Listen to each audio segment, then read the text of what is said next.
you control your own mind, or does it control you? A question that probably sounds quite stupid to some and most of you, but is actually a question that I was asked once and kind of changed my life around. It made me think differently about myself and who I really am, and it allowed me to manage my anxiety and certain feelings and emotions much better.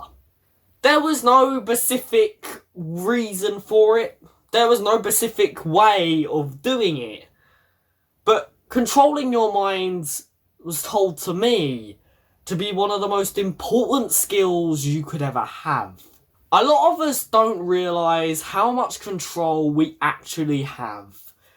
It's kind of a let it go or do nothing scenario, where we let our brain do what it wants, and we just register every piece of information it takes in, but don't actually judge it, if you know what I mean.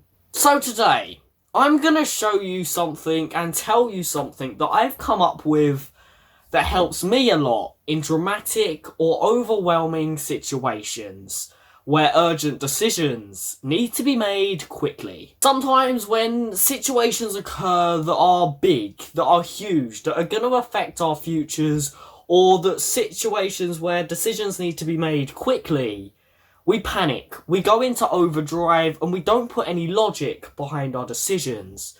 Our brain takes control and tries to keep us alive.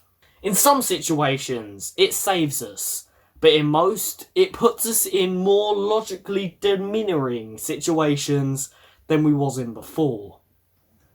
So, let's jump into this video and learn how we can prevent this from happening.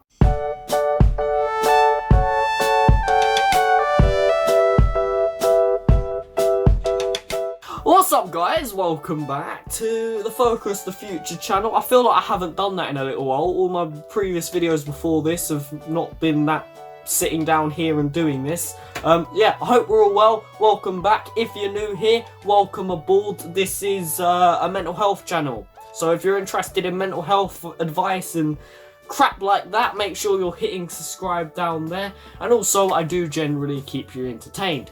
Obviously, however, today's video is about mental control and making sure you can control yourself in dangerous or overwhelming situations. So if you're not interested in any of that, please click on the video up here to learn a bit more about me.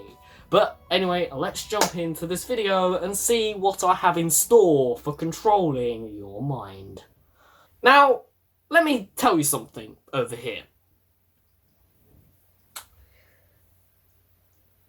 Think of a boxing match. Yes, this video is going to kick off very weirdly, but think of a boxing match, right? You would think to win a boxing match, you just need to be fit, you need to have a lot of muscle behind you, and you need to have a lot of skill, which is all physical components of a boxing match. And don't get me wrong, you really do. You know, if you've not got any muscle behind you, and you've not got the training that's necessary, you are going to lose that match. But what about the mental side of a boxing match? The mental discipline you need to win a fight. The positivity, the enthusiasm, and the general strength and willpower behind you to get in that ring and beat the living daylights out of your opponent. If nerves, anxiety, and other forms of feelings and emotions get in the way, your match is going to end horrifically.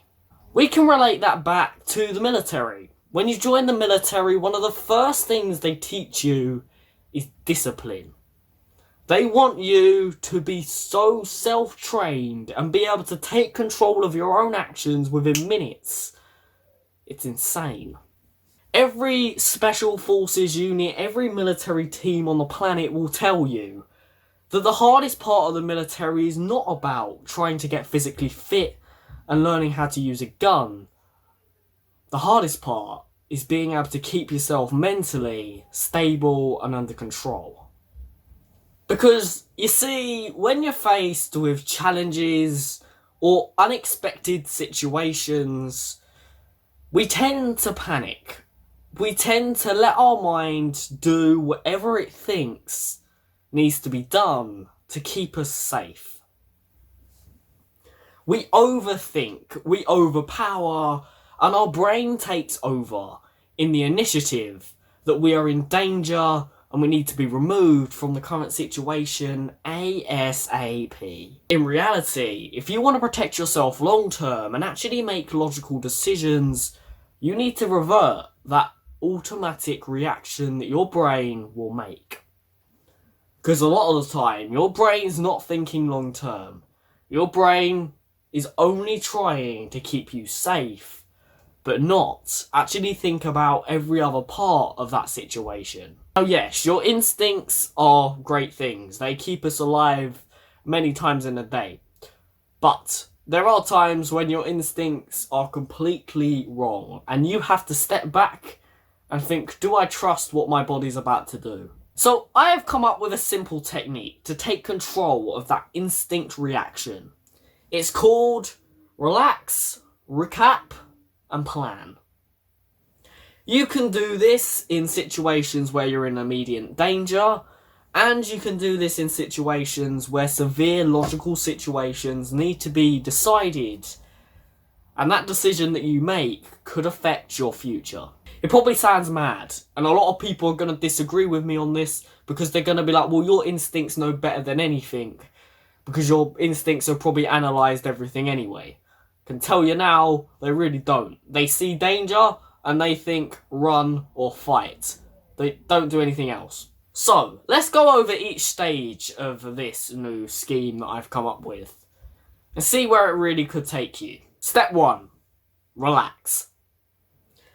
During a heightened state of urgent decision making or big decision making, your body gets tense. It gets overwhelmed. It starts to react in a very odd way. You are preparing yourself to possibly have to fight. It's part of your natural instinct. But the problem is, when you're all tense, when you're sweating, when you're all worked up, you can't make logical decisions. And for some people, that logical decision can be interfered with by anxiety or pure overwhelm. So, when a situation occurs where decisions need to be made quickly or long term, take a deep breath. Stop. By stopping, by halting and thinking, whoa, what's happening? You're telling your brain that you have control, and it's not going to control you. You won't have long to make this decision, or unless it's a long-term decision. But if you're in immediate danger, you're not going to have long. You're probably going to have about 50 seconds at tops. Probably not even a minute. But just that simple deep breath and retaking control of you could save you and save your life. It could save others, and it could prevent you from mental torture. It's actually been proven to stop PTSD in war-type scenarios. So stop, think, and wait. All it takes is one deep breath, in through the nose and out through the mouth, slowly, to prevent you from overdriving and making quick, snappy decisions which are not logical. That deep breath gets the oxygen going in your brain and reverts the instinct reaction. It's not going to be easy to start doing it, but practice it. Before you cross a road, before you go and talk to a parent about an intense thing, before you react to a teacher shouting at you, try and just breathe. It might look odd, it might look weird, but it'll save you from a lot of trouble in the long run. Stage 2. Recap. Get into your head exactly what's just happened. Sometimes our brains have a habit of making up random stuff when we're in the intense moment of a problem, and we can either lie or make up something in our heads to try and revert a situation. One way our brain can protect us from danger is by lying, and if you haven't got control of what you're doing, you will accidentally lie and not realise it. So get the entire situation in your head. Right, what's just happened? And then stage 3 is plan. Think to yourself, what am I going to do now? What's the next step I need to take to get out of this mess safely? If you've just seen a car crash happen in front of you, you've took that deep breath, you've recapped the situation, you understand exactly what's just happened, you will now need to take action to deal with that car crash effectively. There's no point rushing in there, guns blazing, hoping that some miracle's going to happen and you're going to save everyone's life. You need to know exactly what to do now and where to go and who needs treatment first. I've been trying this over the last couple of months. And I ain't going to lie, it's not the easiest thing in the world, but it works. And once you nail it in the bag, it's effective. It's allowed me to make more logical and decisions in the long run, and it's also prevented me from lashing out at people unnecessarily. Because again, your brain has a tendency to do things in the heat of the moment, but not actually put much logic behind that decision. So, people, I thought I'd just cover this. That's all the 3 stages, so remember, relax, take that deep breath, recap, get the situation in your head, make sure you're not making it up, you're not exaggerating it as well, and then plan. What are you going to do now? There's no point standing there like a sheep. What are you gonna do? So guys, I hope this strategy works to try and get you ready for a tense or, unpredictable situation and make good decisions in the long run. But most importantly, keeping you safe. Hope this helps. If this has, make sure you're hitting that like button, making sure you're leaving comments in the description of if you use this effectively or if you think this is going to help or any suggestions of how this could be improved. But apart from that, guys, I hope you've enjoyed. Please hit that subscribe button to join the community for regular mental health advice, and I will catch all you dudes next time.